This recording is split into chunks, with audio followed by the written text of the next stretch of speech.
Hey, thank you, whoever. You came in and just gave a thumb. That was you, Bree. Bless your heart. Thank you, love. How was it seeing your mom?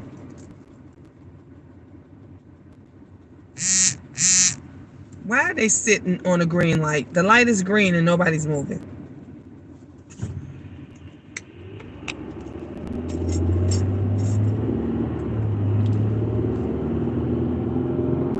Oh, I'm so glad to be going home. Not have to work. But now I got to take this long drive to take my daughter home. Oh, you still up at the hospital? Oh, you've been up there a long time. A very long time. Hey, Belle, how are you? I need prayer. Well, I'm sending prayers your way.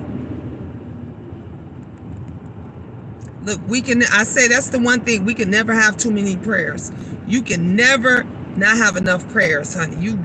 I tell everybody, keep on praying, keep on, keeping on, even when things are going great, superb. Keep on praying, because you can never just have enough. Just keep on doing it. So I'm sending an abundance, not just a few away. It's gonna be good. It's gonna get better. If you hear, if you're talking, and if you can ask for a prayer, that means God got you covered. You're gonna be good. Because if you wasn't, you wouldn't even be able to ask for it. You wouldn't even be able to say, "Can you give me a prayer?" But if you hear and you rocking and you moving around and you can ask for it, you okay. You better than okay. Because some people is doing so bad they can't even ask for it. They can't even say, "Can you just give me a prayer? Can you just give me a ray of light? You know, a little bit of sun, like just something, anything, a string to hold on to." Some people can't. They can't see it. They can't fathom it. They can't predict it. They can't pray for it. But when you can ask for it and you can still move around, you good. You got this. You're going to be fine. You are going to be fine. You about to go meet your dad and get mom's dinner. What is mom having for dinner? I'm hungry. I wish I was having some dinner. I wouldn't mind some dinner right about now. I don't know. I probably have some when like I told you, I got to take my daughter. Um, I got to take her home. She liked my hat and my glove set too. I got my gloves in the bag.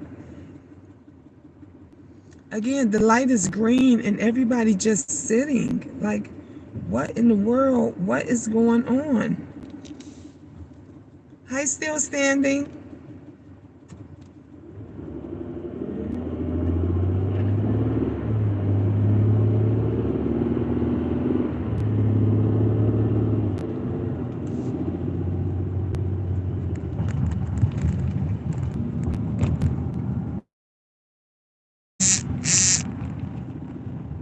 Y'all, I got to tell y'all about what happened at work today.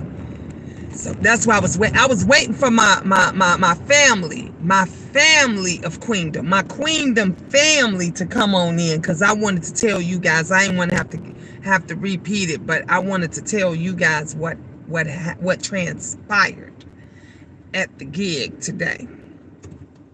You know. So this particular community, it is a big community, a huge community, like huge, okay? It is literally, I would say, maybe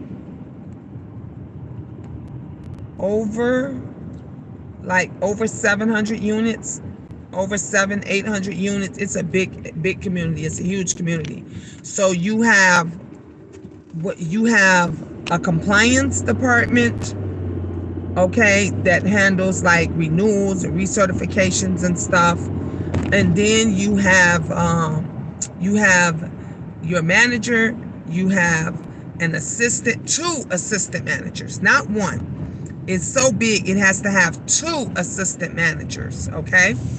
So everybody wants to see the manager. You already know any little thing that goes on, the first thing that they do is they say, I want to see the manager.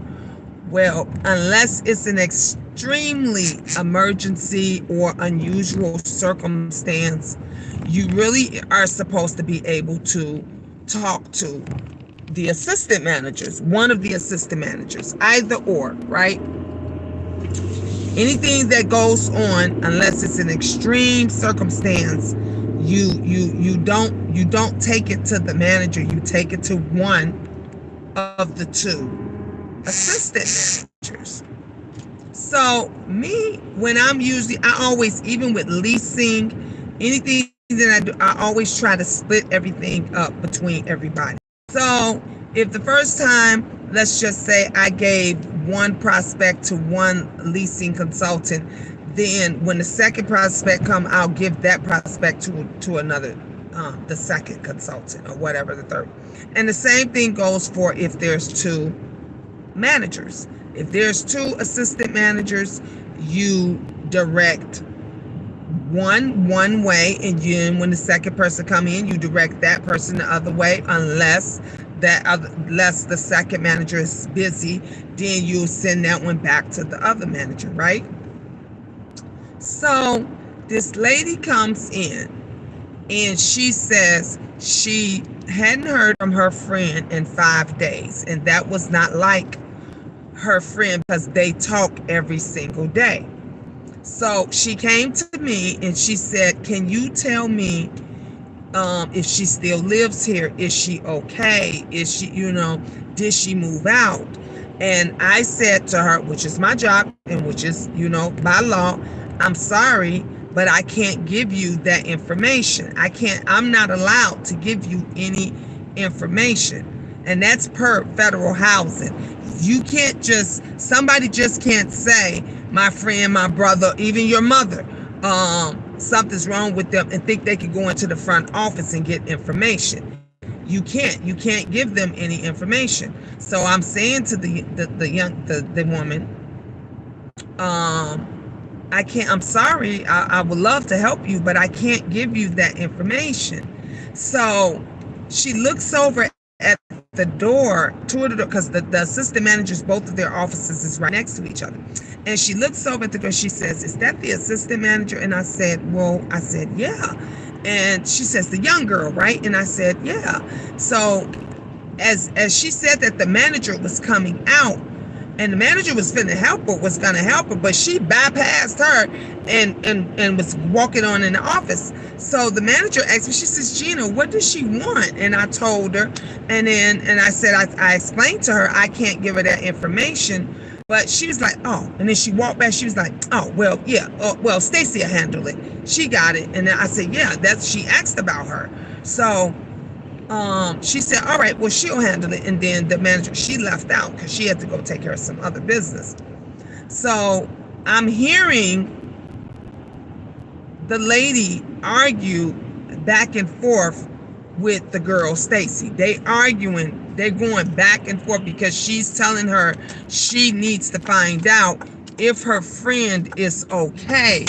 And she wanted to know if she could get information. And she was like, well, can you just tell me if she moved out? And Stacy is telling her she cannot give her that information, which is true.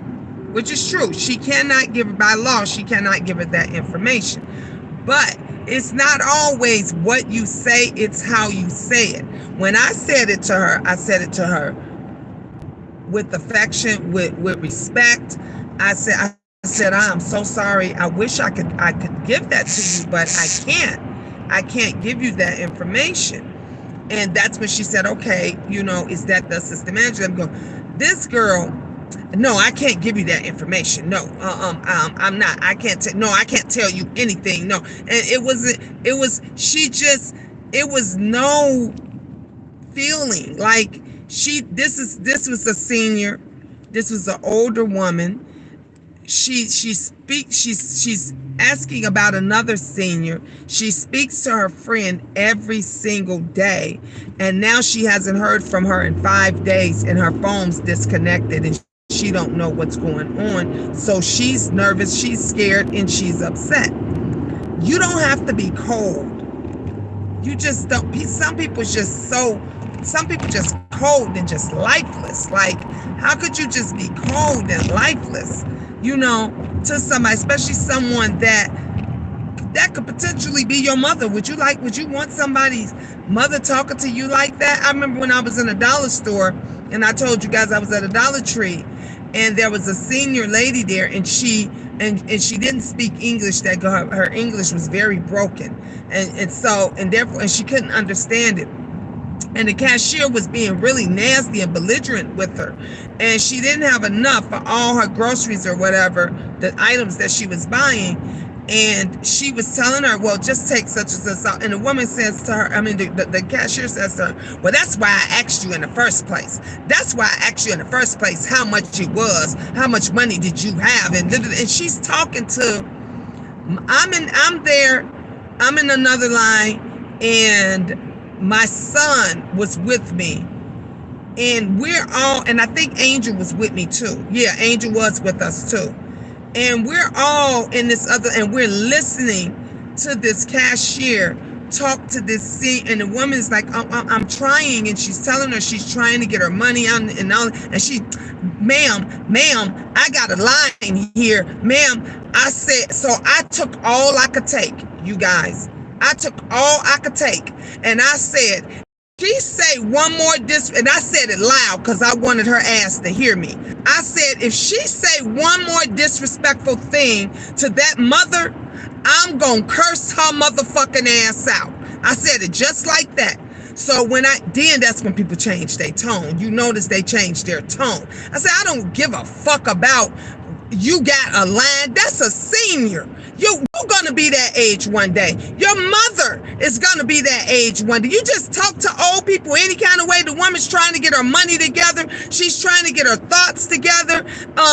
She's having a difficult time, and instead of you trying to help her, you rushing her and then being disrespectful. I say she got one more time to say something disrespectful to her, and I'm gonna curse her motherfucking ass out like that's my mother. And I just didn't like it. I didn't like it, not one bit. So that brought flashbacks to me to what had happened today, this evening. Like, she was talking to the woman all disrespectful. I don't like that. Because I don't talk to no, and I got a senior mom. My mother is a senior, and on top of that, my mother's deaf. So how you not know? And my mother can talk. She talks in it, but my mother's deaf. She's hearing impaired, and she doesn't wear her hearing aids. So she might say, huh? No, that don't give you the right to talk down to her, or talk to her like you, because you frustrated. You don't know what disability that somebody might have, and then you being totally disrespectful. So that was one strike. So then the lady was upset, as she should have been, and she was like, this don't make no damn sense, and and then she stormed out. She walked out, right? So after she walks out, the girl comes out the office. Before she came out of her office, she says something, Gina, and she says, and I couldn't hear exactly what she was saying because she was in the office. She says, yeah, I'm talking to you. She was like, there is more than one assistant, man. I said, I know. I said, but the manager told me to send her to you.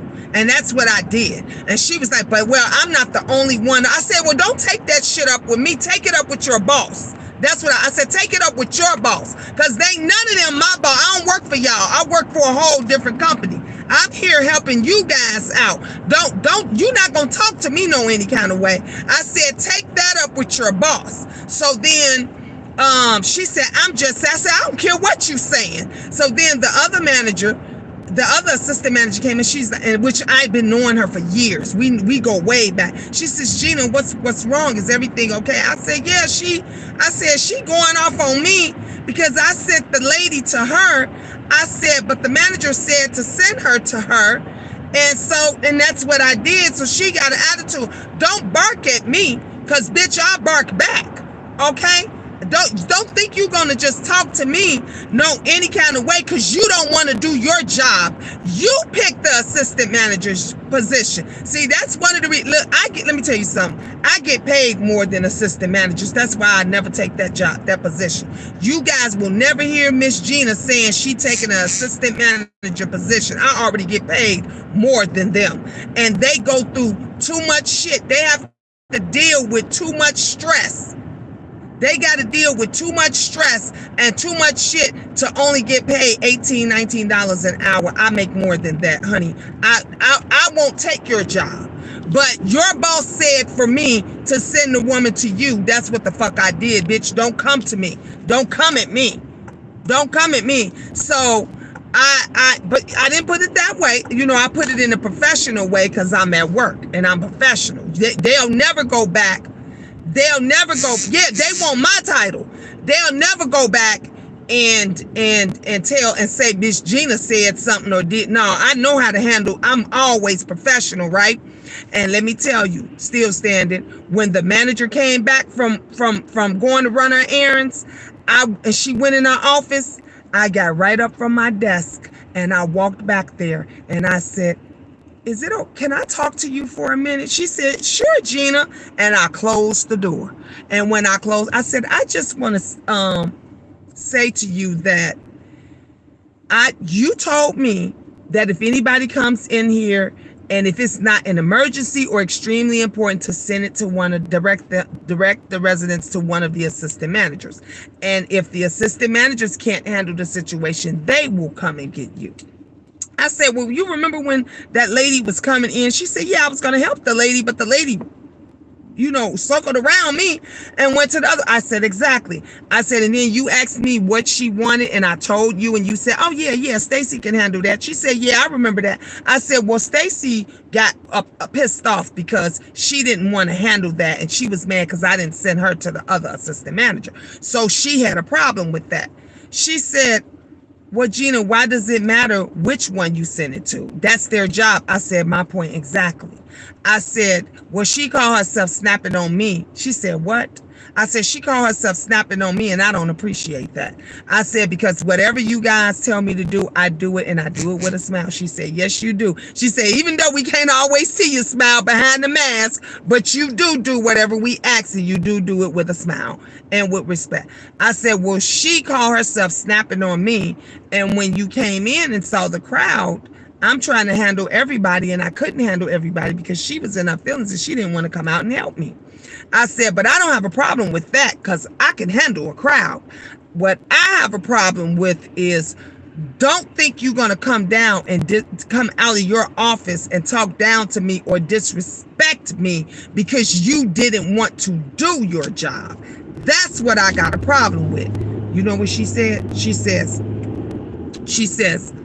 oh, Gina, I'm about to take care of this right now. I'm about to nip this. And matter of fact, I'm going to call both assistant managers in my office, and I'm about to have a talk with both of them and let them know. She said it shouldn't matter which one you direct them to. That's their job. I said that's how I looked at it. I said, she said, so what did I said the other assistant manager came out and she asked me, was everything okay? And I explained to her. Ooh, she ran right in the back of that other driver. Ran the whole front. Hey, Ariel. And I said, she said, if I wasn't busy, I would have took them. I would have talked to the lady. She said, I didn't mind. I said, I know you would have. But that's my job is to get packages. That's my job, okay?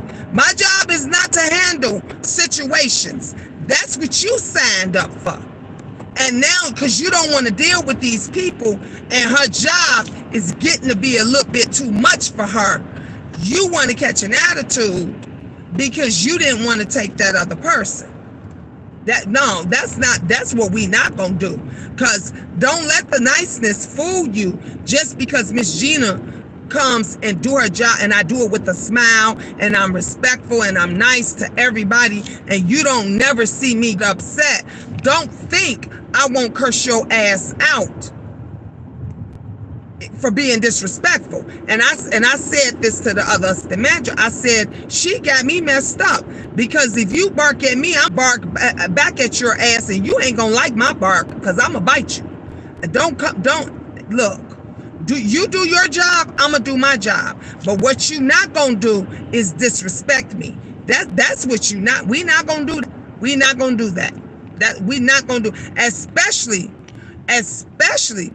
with some little twit that's still wet behind her ears. And you, bitch, I got children older than you. I got kids older than, and you think you better go on somewhere before I spank you. You better go somewhere before I spank you. Okay, that's how I was looking at it. But I did respectfully what I was supposed to do, and I went and I spoke to the manager about it, and she, called them in their office, into the office, and she, talked about. The good news is today is my last day up there anyway, because I was only there for the week, helping them out for the week.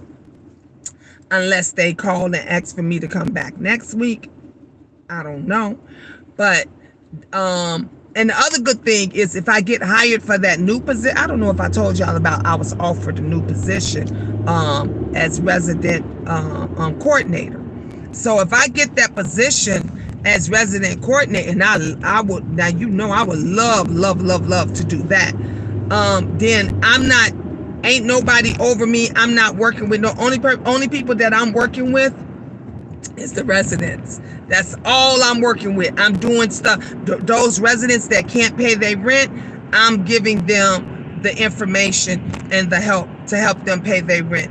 Those residents that don't have food, to the end of the month, I'm giving them services to help them get food and stuff. Things that I've been doing for years. So that I'm supposed to know if I got the position next week. She told me today that they said they're going to make their decision by next week. So I'll know next week if I got the position as resident coordinator. And it's in a different building. So even though I'll have some interactions with them, I won't be working with nobody in that office like directly. I'll just be working with the residents that, that lives there. But I'm excited about doing. I told you guys, because I just don't want to do leasing anymore. That sounds like an awesome job opportunity. Isn't it still standing? You guys know, I love helping people. I just love helping people anyway. And especially those that, even my children, all of my children said, Ma, they said that's the perfect job for you. They was like, Ma, that's what you've been doing. That's what you love doing. I love helping people. I'm that person that if you told me right now you about to be evicted, I'm going to give you all the information that I can to keep you from being evicted. If you're that person that needs another place and you ain't got but 2 or 3 days, I'm that go-to person that's going to get you into another apartment or another home within that 2 or 3 days. So those are things that I've been doing for years. I've already been doing. I'm that person that, honey, y'all know me. I know about the food pantries and everything. You need food, y'all ain't got groceries. I'm that go-to person that's going to help you get food and stuff in your house. So everybody that knows me and that I told about this all said, that's you should have been doing this. You should have been. That's a passion that I have. Won't be for me. All the other people and even younger people that they hired, even the manager there said, she said every other person that they hired, they couldn't handle that job. She said the residents was complaining they wasn't persons, so they didn't get along with anybody. They didn't know how to talk to them. She says, Gina, the residents they love me. Y'all know everywhere I go, the residents love me. They be like, Miss Gina, they need to keep you, Miss Gina. They love to come up in there and see my smile that lights up a room. They love to walk up and down because I'm going to say, what can I do? I'm going to go above and beyond to help them. And so that will be the perfect position for me. Don't think I'm giving up my tarot reading now. I'm not doing that. I'm not giving that up. But this will be something that would be another passion of mine, because leasing is no longer a passion of mine. I don't have that passion for leasing anymore. I just don't. I did in the beginning, but now I just don't. And I've always said, because I was a property manager before. I did that. Been there, did that property management work. I was assistant manager. I moved from assistant manager to being a manager. I know the stresses of that job. I know how things are. I know that you be second, not third or fourth, but when you dealt with your a second or third person of the day, you don't want to see nobody else. That's how stressful, it could get. But like I said, I was already please making above and beyond that what they're getting paid for all of that. So it didn't make sense for me to even take on that position, because I do less work for more pay. It say work smarter, not harder. That's what I do. I work smarter, not harder. Everywhere I go, every community I go, they ask for me to come back. Managers, the company that I work for, they get mad when the managers call me direct. They say, please don't call our employees directly. Call the office. That's what one of the managers told me. No, actually, two of the managers told me that. They said Gina. Both managers said Gina. They got mad at me. I was like, why did they get mad? They was like, because we called you directly. And I was like, oh, for real? And I knew what that was about, because I'm the best. I'm one of the best in the business. I am one of the best in the business. And when you got that, folks, they want to, they want you before somebody else snatches you up. That's what it is. They want you. And that's why those managers call me and they're like, Gina, did they put you somewhere else yet? And I'm like, no. They're like, okay, I'm gonna call them right now, because they all got my cell numbers. They all call me.